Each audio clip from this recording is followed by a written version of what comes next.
नए साल की रात में एक लड़की अपनी मां को बाय बोलकर काम करने के लिए घर से निकली और घर वापस नहीं आई। 5 लड़कों ने उसे 8 किलोमीटर तक घसीट कर मार डाला। ये खबर अब तक की आ रही है। नशे की हालत में धुत 5 आरोपी गाड़ी में नए साल का जश्न मनाते रहे और उनके पहिए के नीचे एक लड़की की दर्दनाक मौत हो गई। इस वारदात के बाद दिल्ली में दहशत फैल गई है और लोगों का गुस्सा फूट पड़ा है और लोग सड़कों पर आ गए हैं। मैं उसी मौसी हूँ। हम ये अन्याय चाहते हैं, उन बच्चों को सजा मिलनी चाहिए, बस उन्हें फांसी होनी चाहिए। हमें कुछ अन्याय नहीं, हमें बस उसी तरह वो चाहिए, उसी तरह अन्याय चाहिए। मानती है क्या इसमें कुछ लीपापोती की जा रही है? क्योंकि ऐसा की जा रही है, इस थाने से दी जा रही है, क्योंकि ऐसा जो घुमाया जा रहा है, ये पुलिस वाले सब मिले हुए हैं यहाँ से, इस वजह से गुमराह करा जा रहा है सब चीज से।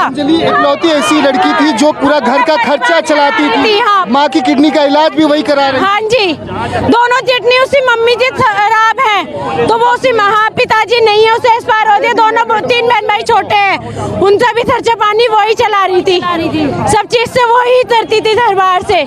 अजीब है ना ये मामला। दिल्ली का कंजावाला कांड रोंगटे खड़े कर देने वाला है। शराब के नशे में धुत लड़कों ने लड़की के शव को 4 किलोमीटर तक कार से घसीटा।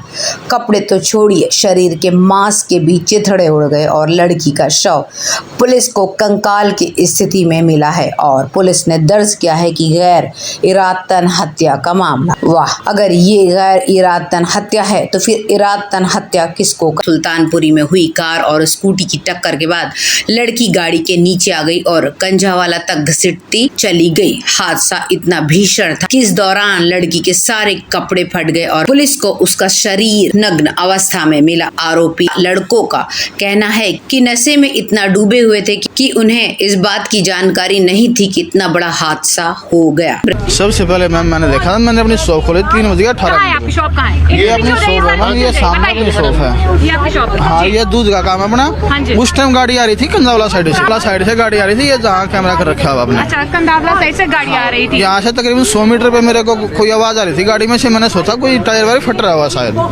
बिल्कुल सामने आने के बाद दिखाई दिया कि इसके नीचे डेड बॉडी फंसी हुई है। आपने देखा डेड बॉडी फंसी हुई है? मैंने देखा। क्या वक्त हो रहा था उस वक्त? उस टाइम 3:18 का टाइम था मैम। आपने वक्त देखा था, टाइम देखा था? बिल्कुल टाइम देखा था मैंने। 3:20 पे 18 मिनट पे मैंने तुरंत फोन कर दिया था। आपने देखा? 100 मीटर से आवाज आ रही थी और डेड बॉडी बिल्कुल सामने आने से दिखाई दी थी। मां ने बताया कि घर में केवल उनकी बेटी ही कमाने वाली थी और इवेंट मैनेजमेंट का काम करती थी। वह मां से बोलकर निकली थी कि काम के लिए पंजाबी बाग जा रही हूं। इसके आगे बेटी ने उन्हें कुछ नहीं बताया था। 21 दिसंबर की शाम को 6 बजे जब वो घर से निकली तो रात 9 बजे मां ने कॉल किया तो फोन नहीं लगा। देर रात 11 बज गए जब कॉल बैक भी नहीं हुआ। उसके बाद सुबह हो गई और एक फोन आया कि आपकी बेटी का एक्सीडेंट हो गया है। पीड़ित मां का कहना है कि उनकी बच्ची को देखने भी नहीं दिया गया। वहीं मृतक लड़की के परिजन ने बताया कि घर में सुबह 10 बजे कॉल आया कि बेटी का एक्सीडेंट हो गया है। थाने पहुंचे तो वहां 2 लड़कों को पकड़ कर रखा था। परिजनों का कहना है यह हादसा नहीं है कि यह हादसा नहीं है बल्कि लड़की के साथ कुछ न कुछ गलत हुआ है। लड़की के मामा समेत सभी परिवार वाले रेप की आशंका जता रहे हैं। स्कूटी से करीब 10 किलोमीटर दूर लड़की की बॉडी मिली है। दिल्ली के एमएलए सौरभ भारद्वाज ने दिल्ली पुलिस सहित बीजेपी के कार्यकर्ताओं पर भी आरोप लगाया है कि वह सब आरोपियों से मिली हुई हैं। ये वो सुल्तानपुरी का स्टेशन है, पुलिस स्टेशन, जिसके अंदर आरोपी मनोज मित्तल बंद है और अब तक दिल्ली पुलिस और एलजी साहब की नींद नहीं खुली। उन्होंने ये नहीं बताया कि इस केस के अंदर लीपापोती क्यों की जा रही है, उस बच्ची को इंसाफ क्यों नहीं मिल रहा। क्योंकि इस पुलिस स्टेशन के बाहर जिस दरिंदे का होर्डिंग लगा हुआ है आप देख सकते हैं, उसके ऊपर लिखा हुआ है मनोज मित्तल, जो कि आरोपी नंबर 5 है और इसी थाने के अंदर बंद है। और दिल्ली पुलिस के किसी अफसर ने और एलजी विनय सक्सेना ने आज तक ये बताने की हिम्मत नहीं की कि यह आदमी भारतीय जनता पार्टी का अध्यक्ष है, इनके मंडल का सह संयोजक है और इसके होर्डिंग उसी पुलिस थाने के बाहर लगे हुए हैं जहां पे वो आदमी, वो दरिंदा, वो खूनी, वो बंद है। ये है उसका होर्डिंग और ये है उसका उस दैत्य का चेहरा। देखिए अब तक इस केस में लीपापोती क्यों की जा रही है?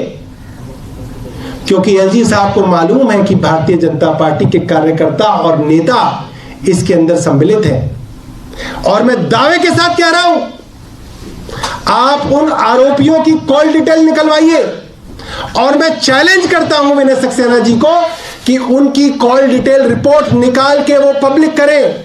अगर है उनके अंदर हिम्मत, वो आरोपी लगातार पुलिस के अफसरों और भारतीय जनता पार्टी के नेताओं के संपर्क में थे और चश्मदीद गवाह पौने घंटे तक उस गाड़ी के पीछे पीछे गाड़ी चलाता रहा। 3 पीसीआर वैन रास्ते में आई, 3 पीसीआर वैन। उन्होंने इशारे से दिखाया कि देखो ये लाश जा रही है। किसी पीसीआर वैन की हिम्मत नहीं हुई कि उस गाड़ी को रोक के उस लाश को बाहर निकाल सके। और मैं ये बात जो कह रहा हूं, ये आरोप जो लगा रहा हूं, उसके सबूत लेके आया हूं, आपको वीडियो दिखाऊंगा और वीडियो में देखिएगा।